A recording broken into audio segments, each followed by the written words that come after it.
రాజమహేంద్రవరం సరస్వతి ఘాట్ జ్ఞాన సరస్వతి పీఠం నందు శ్రీ వసంత పంచమి పురస్కరించుకుని సామూహిక అక్షరాభ్యాసం చేయించుకున్నటకు బాలబాలికలు వారి తల్లిదండ్రులు అధిక సంఖ్యలో పాల్గొన్నారు. జ్ఞాన సరస్వతి పీఠం వ్యవస్థాపకులు తోట సుబ్బారావు ఆధ్వర్యంలో ప్రతి ఒక్కరికి పూజా సామాగ్రి పలకలతో పాటు ప్రసాద వితరణ చేశారు.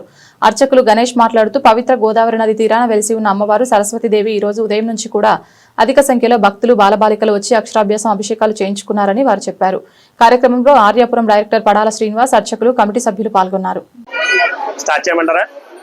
శ్రీ గురుభ్యో నమః.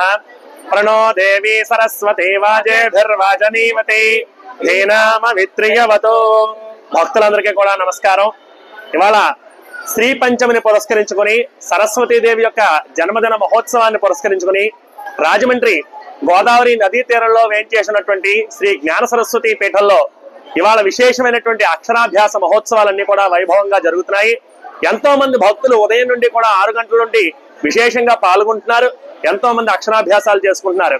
ఈ ఆలయం కూడా ఇంకా నిర్మాణ దశలో ఉన్నది. త్వరలో అమ్మవారి యొక్క ప్రాణ ప్రతిష్ఠా కార్యక్రమం కూడా నిర్వహించడం జరుగుతుంది.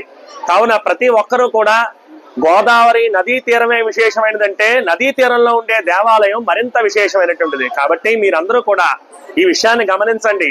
ప్రతి ఒక్కరూ కూడా సరస్వతి అనుగ్రహానికి పాత్రలు కావాల్సిన వాళ్లే. ప్రతి మనిషి జీవితంలోనూ సరస్వతి అనుగ్రహం లేకుండా ఎవరు ఏమీ చేయలేము. అలాంటి అమ్మవారు పుట్టినటువంటి ఈ రోజున జ్ఞాన సరస్వతి పీఠంలో ఈ కార్యక్రమాలు ఇంత వైభవంగా జరగడం చాలా ఆనందదాయకంగా ఉంది.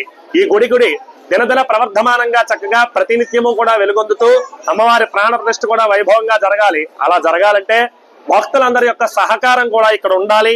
ఈ గుడి అభివృద్ధికి ప్రతి భక్తులు తోడ్పడాలి. మన హిందూ ధర్మాన్ని ప్రతి ఒక్కరూ కూడా నిలబెట్టాలని మనస్ఫూర్తిగా కోరుకుంటున్నాం. ఈ గుడికి ఇటువంటి అవకాశాన్ని ఇచ్చినటువంటి పెద్దలందరికీ కూడా ఈ సమయంలో నేను ధన్యవాదాలు తెలియజేసుకుంటున్నాను. అందరికీ కూడా శ్రీ పంచమి యొక్క శుభాకాంక్షలు తెలియజేస్తూ జ్ఞాన సరస్వతి కోట యొక్క అభ్యున్నతికి పాటుపడుతున్నటువంటి వ్యక్తి, ఆయనకు కూడా ఆ అమ్మవారి యొక్క అనుగ్రహం పరిపూర్ణంగా ఉండాలని మనస్ఫూర్తిగా కోరుకుంటూ అందరికీ శ్రీ పంచమి శుభాకాంక్షలు.